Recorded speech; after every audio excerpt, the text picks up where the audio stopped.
The Mystery of Blackwater Hollow. Hello and welcome to Rusty-roo and Tiny-paws, the place to unwind and drift into a peaceful slumber. Tonight I'll be reading a tale of mystery and intrigue, a story that will keep you guessing until the very end.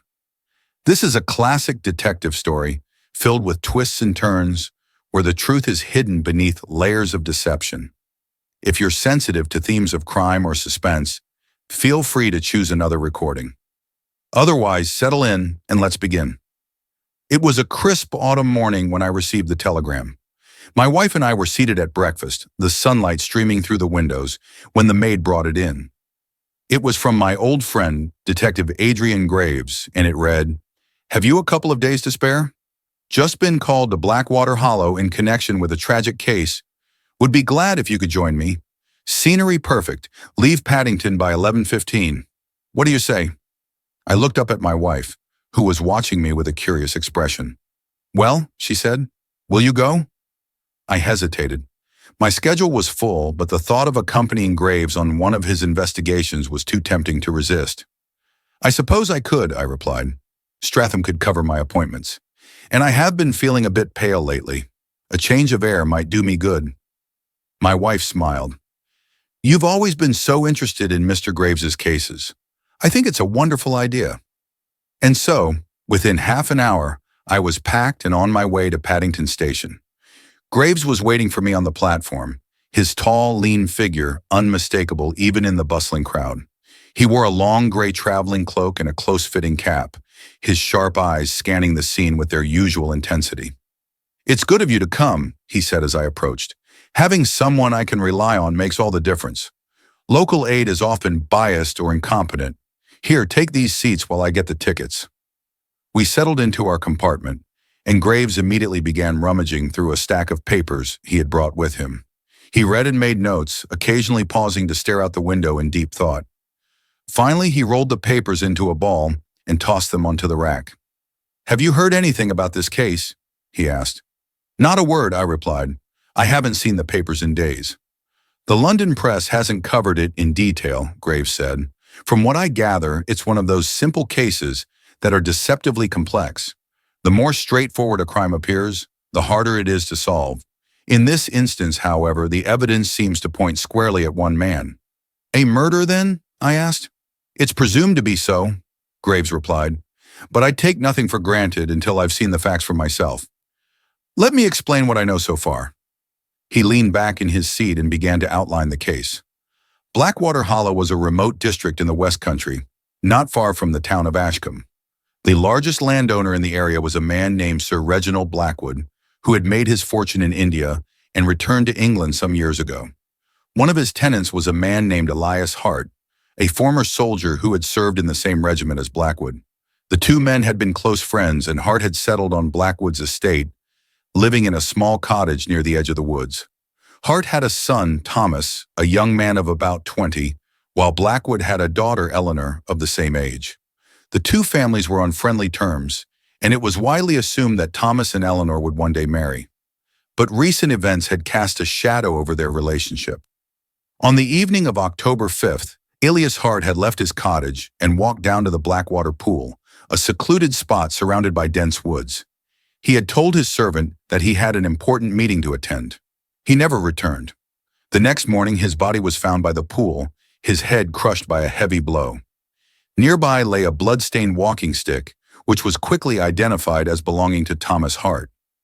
The young man was arrested and charged with murder. "It seems like an open and shut case," I remarked. "The evidence against Thomas is damning." Graves shook his head. "Circumstantial evidence is a tricky thing. It may point in one direction, but shift your perspective slightly, and it can lead you somewhere entirely different. There are details about this case that don't add up." "Such as?" I asked. "For one, the motive is unclear. Thomas had no reason to kill his father. By all accounts, they were on good terms. Secondly, the timing is suspicious. Elias Hart was heard arguing with someone by the pool, but Thomas claims he was miles away at the time. And then there's the matter of the walking stick. Why would Thomas leave such an obvious clue at the scene of the crime?" I frowned. "It does seem odd. But if Thomas didn't do it, who did?" Graves smiled enigmatically. That, my friend, is what we're going to find out. We arrived in Ashcombe that afternoon and were met by Inspector Loomis, a wiry, sharp-eyed man from the local constabulary. He greeted Graves with a mixture of respect and skepticism. "I've read about your methods, Mr. Graves," Loomis said, "but I must warn you, this case is as plain as day. The evidence against Thomas Hart is overwhelming." "Perhaps," Graves replied, "but I'd like to see the scene of the crime for myself."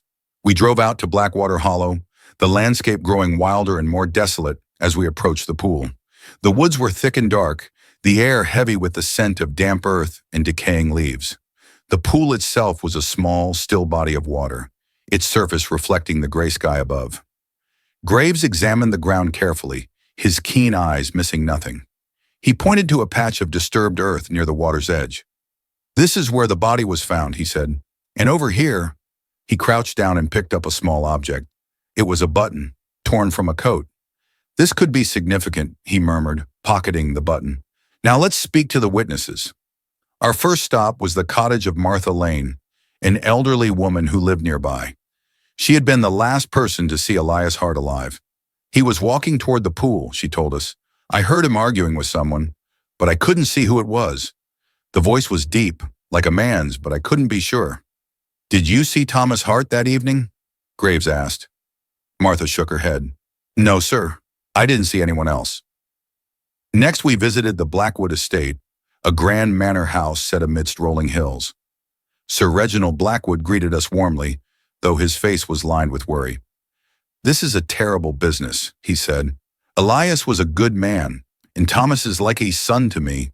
I can't believe he's capable of such a thing." Graves nodded. "We're here to uncover the truth. Tell me, was there any tension between Elias and Thomas recently?" Blackwood hesitated. "Not that I know of, but Elias had been acting strangely in the weeks before his death. He seemed worried, preoccupied. I asked him about it, but he wouldn't say what was troubling him." Graves made a note of this. "And your daughter, Eleanor? How does she feel about Thomas?" Blackwood sighed. "She's devastated. She believes in his innocence, but the evidence is hard to ignore." As we left the estate, Graves turned to me. "There's more to this case than meets the eye. I suspect that Elias Hart's death is connected to something in his past, something he was trying to hide." "What do you mean?" I asked. Graves' eyes gleamed. "I mean that the key to this mystery lies not in Blackwater Hollow, but in India, and I intend to find out what it is." The shadow of the past. The following morning, Graves and I set out early to continue our investigation. The air was crisp, and a light mist hung over the countryside, giving the landscape an eerie, otherworldly feel. Graves was in high spirits, his sharp mind already piecing together the fragments of the puzzle. "We need to speak to Thomas Hart," Graves said as we made our way to the local jail. "He's the key to this mystery." Thomas was a tall, wiry young man with a shock of dark hair and a haunted look in his eyes. He greeted us with a mixture of hope and despair. "Mr. Graves," he said, his voice trembling, "I didn't kill my father, I swear it." Graves nodded. "I believe you, Thomas, but I need you to tell me everything you know. Start from the beginning." Thomas took a deep breath and began his story. "On the night of the murder, I was in Ashcombe, visiting a friend. I didn't return home until late. When I got back, the house was empty. I thought nothing of it. My father often went for walks in the evening. But when he didn't come back by morning, I went looking for him. That's when I found his body by the pool." "Did you see anyone else that night?" Graves asked. Thomas shook his head. "No, but I heard something strange. As I was walking home, I heard a cry, a kind of shout. It came from the direction of the pool. I thought it might be my father, so I ran toward it. But when I got there, he was already dead." Graves leaned forward, his eyes narrowing. "What about the walking stick? The one they found at the scene? Was it yours?" Thomas hesitated. "Yes, it was mine, but I didn't leave it there. I hadn't used it in weeks. It was in the house, in the umbrella stand." Graves made a note of this. "And your relationship with your father, was there any tension between you?" Thomas looked down at his hands. "We had our disagreements, like any father and son, but we were on good terms. I loved him, Mr. Graves. I would never hurt him." Graves nodded thoughtfully. Thank you, Thomas. You've been very helpful. As we left the jail, I turned to Graves. Do you believe him? I do, Graves replied. But there's more to this story than Thomas knows. We need to dig deeper. Our next stop was the Blackwood estate, where we hoped to speak with Eleanor. She was a striking young woman with dark hair and piercing blue eyes, but her face was pale and drawn, her grief evident. Mr. Graves, she said, her voice barely above a whisper, you must help Thomas. He's innocent. Graves nodded. I intend to, Miss Blackwood, but I need your help. Tell me about your father's relationship with Elias Hart. Eleanor hesitated, then sighed. They were close, like brothers, but in recent months something changed. My father became distant, preoccupied. He and Elias would argue, though they tried to hide it from me. I asked my father what was wrong, but he wouldn't tell me. Did Elias ever mention anything unusual? Graves asked. Eleanor shook her head. No, but he seemed worried. He would often go for long walks alone, as if he were thinking something over. And then there was the letter. Graves's eyes lit up. What letter? A few weeks before his death, Elias received a letter from India. He read it and immediately burned it. I asked him what it was about, but he just said it was nothing important. Graves made a note of this. Thank you, Miss Blackwood. You've been very helpful. As we left the estate, Graves turned to me. The key to this mystery lies in that letter. We need to find out who sent it and what it contained. Our investigation led us next to the post office in Ashcombe, where we hoped to trace the letter. The postmaster, a grizzled old man with a bushy mustache, greeted us with a wary expression. We're looking for information about a letter sent to Elias Hart a few weeks ago, Graves said. It would have come from India. The postmaster frowned. I remember that letter. It was unusual, hand-delivered by a man who didn't leave a return address. He paid in cash and insisted it be given directly to Mr. Hart. Can you describe the man? Graves asked. The postmaster thought for a moment. He was tall with a dark complexion. He spoke with an accent, Indian, I think, and he had a scar on his left cheek. Graves nodded. Thank you. You've been very helpful. As we left the post office, I turned to Graves. What do you make of that? It's a lead, Graves replied. Someone from Elias's past is trying to contact him, and I suspect that someone is connected to his death. Our final stop of the day was the cottage of Elias Hart. The small rustic home was nestled at the edge of the woods, its garden overgrown and neglected. Inside, the air was heavy with the scent of old wood and dust. Graves moved through the rooms with his usual precision, examining every detail. In the study, he found a locked drawer in the desk. With a few deft movements, he picked the lock and opened it. Inside was a bundle of letters, tied with a faded ribbon. Graves untied the bundle and began to read. His eyes widened as he scanned the pages. What is it? I asked. Graves handed me one of the letters. Read this. The letter was written in a flowing, elegant hand. It was from a man named Rajesh Patel, and it spoke of a debt owed to Elias, a debt that could never be repaid. The tone was ominous, almost threatening. This is it, Graves said, the key to the mystery. Elias Hart was involved in something in India, something dangerous, and now it's come back to haunt him. That evening, as we sat by the fire in our lodgings, Graves laid out his theory. Elias Hart was blackmailed by someone from his past, someone who knew a secret he wanted to keep hidden. That's why he was acting strangely in the weeks before his death. He was trying to find a way out, but he couldn't, and in the end, it cost him his life. But who killed him? I asked. Graves smiled. That's what we're going to find out tomorrow. We returned to the Blackwood estate, where Graves requested a private meeting with Sir Reginald Blackwood. The old man looked weary, his face lined with worry as he greeted us. Mr. Graves, he said, have you made any progress? I have, Graves replied, but I need to ask you a few more questions. Did Elias ever mention a woman named Anjali? Blackwood's face paled. Anjali? No, he never mentioned her. Why do you ask? Graves held up the locket.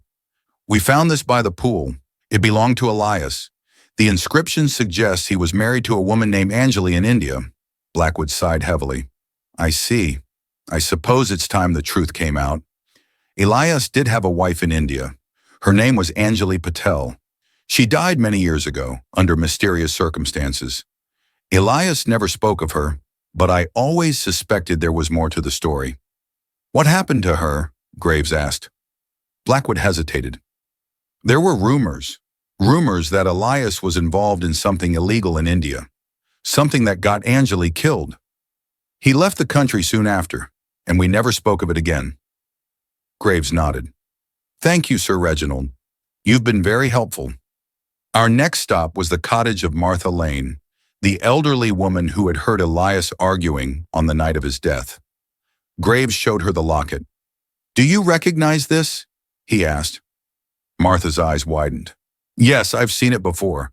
Elias used to wear it around his neck. He said it was a gift from someone he loved. Did you see anyone else that night? Graves pressed. Martha hesitated.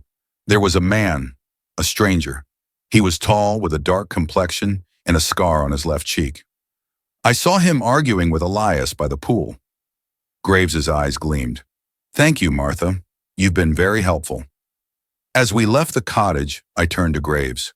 So the man from the post office, the one who delivered the letter, was also at the pool that night. Exactly, Graves replied. And I suspect he's the key to this mystery.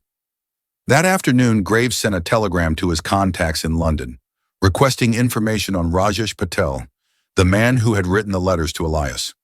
By evening, we had our answer. Rajesh Patel was a businessman in India, Graves said, reading the telegram. He was involved in illegal activities, including smuggling and blackmail. He disappeared several years ago after the death of his sister, Anjali. Anjali was his sister? I asked. Graves nodded, which means Rajesh had a personal vendetta against Elias. He believed Elias was responsible for Anjali's death.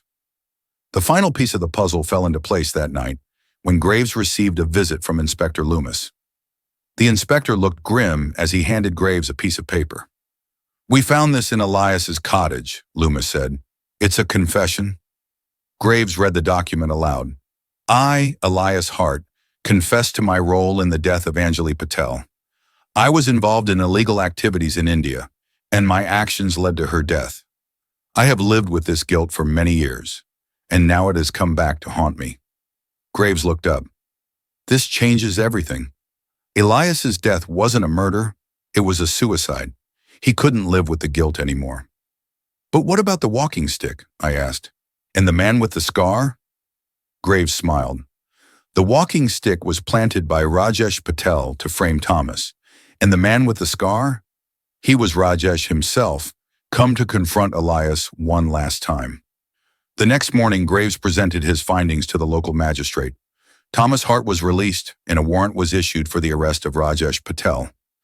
Though the man was never found, the case was officially closed. As we prepared to leave Blackwater Hollow, I turned to Graves. You've done it again. Another mystery solved. Graves smiled. It's all in the details, my friend. The truth is always there, if you know where to look. And so, dear listener, as you drift off to sleep, remember this. The past has a way of catching up with us, no matter how far we run. But with courage and determination, the truth can always be found. Good night.